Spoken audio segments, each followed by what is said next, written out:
Akbar! Okay. Anyway, that's Aisha's marriage dealt with. Let's see what the Quran says on this issue. Divorce is lawful in Islam and is regulated fairly clearly in the Quran. If a woman gets divorced before vaginal intercourse has taken place between the partners, she can get married again immediately and does not have to sit out a waiting period referred to as the iddah in Arabic. This is made clear in Surah Al-Ahzab, verse 49. O you who believe, when you marry the believing women and then divorce them before you touch them, you have in their case no term which you shall reckon. So make some provision for them and send them forth a goodly sending forth. So the rule is clearly no waiting period for women who didn't have sex in their marriage before their divorce. As for women who have had vaginal intercourse during their marriage and were divorced, Surah Al-Baqarah, chapter 2, verse 2-8, states that they need to wait for 3 menstrual cycles. Women who are divorced shall wait, keeping themselves apart, 3 courses, and it is not lawful for them that they should conceal that which Allah hath created in their wombs, if they are believers in Allah and the Last Day. So the Quran now stated that a woman needs to wait for 3 menstrual periods following her divorce before she can remarry, but does not need to delay remarriage if she never had intercourse with her husband. This caused a problem for the Arabs, who knew this waiting period only applies to menstruating women. So they went back to ask Muhammad what the waiting period would be for those who are not menstruating, namely young girls who have yet to hit puberty, old women who have reached menopause, and pregnant women. This is detailed in several places such as Asbab al-Nuzul, the Islamic text which describes the context behind the Quran's verses. It states, when the waiting period for divorced and widowed women was mentioned in Surah Al-Baqarah, Ubay ibn al-Ka'ab said, O Messenger of Allah, some women of Medina are saying, there are other women who have not been mentioned. He asked him, and who are they? And he said, those who are too young, those who are too old, and those who are pregnant. And so this verse was revealed.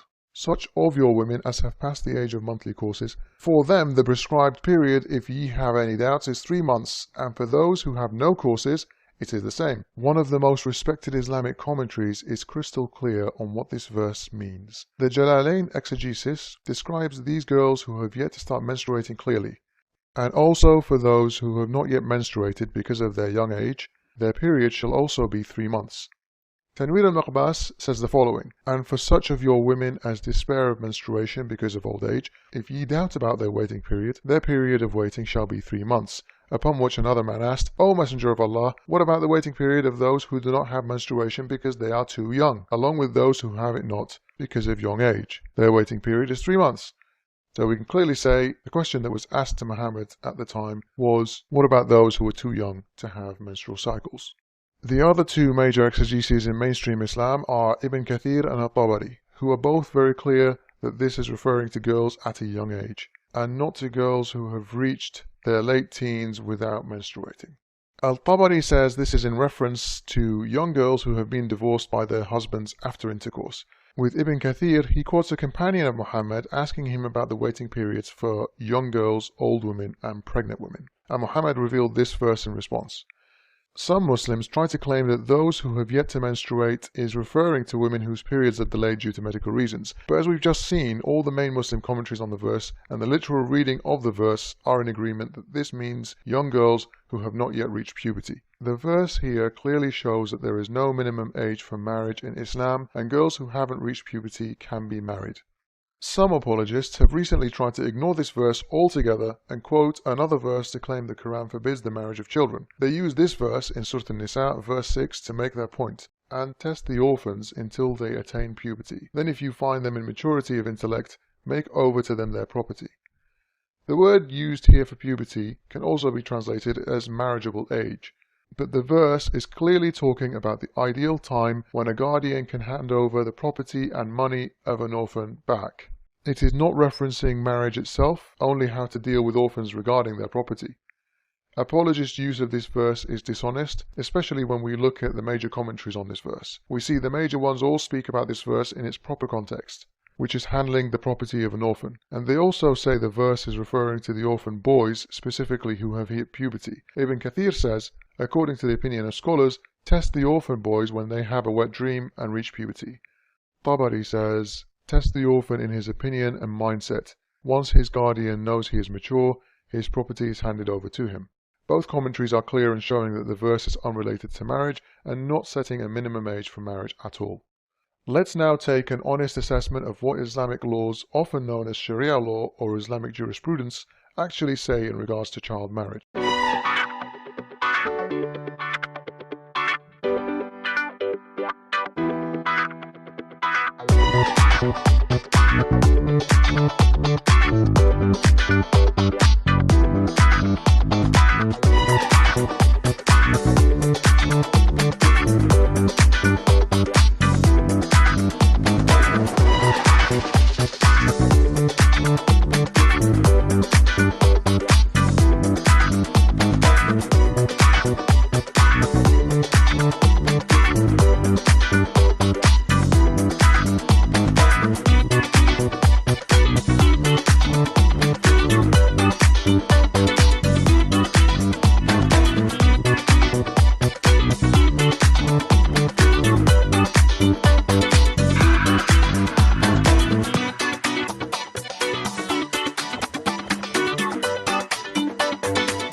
صور للعريس أحمد الرباعي، حمودي صور للعريس أحمد الرباعي، طيارتك صورني واجمل بشر طلعني، طيارتك صورني واجمل بشر طلعني، على اليوتيوب انشرني.